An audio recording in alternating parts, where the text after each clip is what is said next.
presented by Cine Parda Films, Rajgir.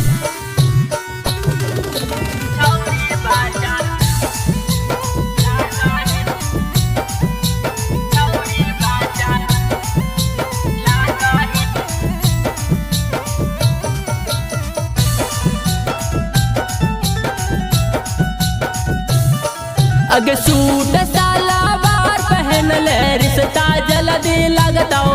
अगे suit सलवार पहन ले रिश्ता जल्दी लगता हो।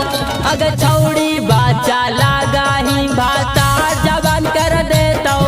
अगे छौड़ी बाचा लगा ही भाता जवान कर देता हो।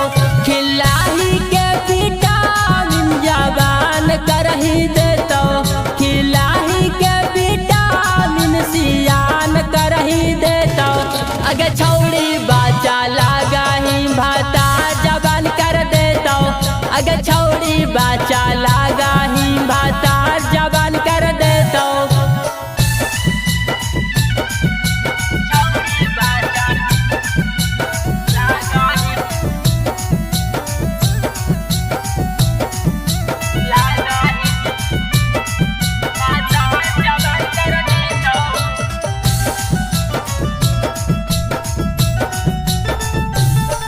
अगर झुक जाता छौड़ी तो हर पापा के पगाड़िया जनता जब रिश्ता वाला भैलौ नहीं उमारिया। हे गे झुक जाता छौड़ी तो हर पापा के पगाड़िया जनता जब रिश्ता वाला भैलौ नहीं उमारिया। गे कुछ दिन सवार कर ले प्यार अगे कुछ दिन सवार कर ले प्यार मजा मिलता हो। अगे छौड़ी बाचा लगा ही भाता जवान कर देता हो। अगे छौड़ी बाचा लगा ही भाता जवान कर देता हो।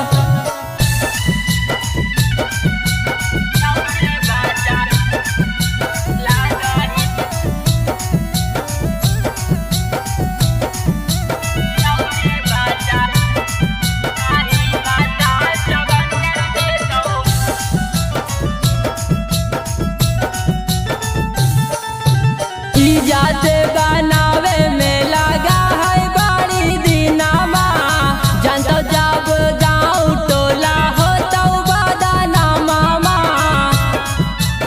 हे गे सुन जाते बनावे में लगा है बड़ी दीनामा जानता जब गाँव टोला हो तो बदाना मामा।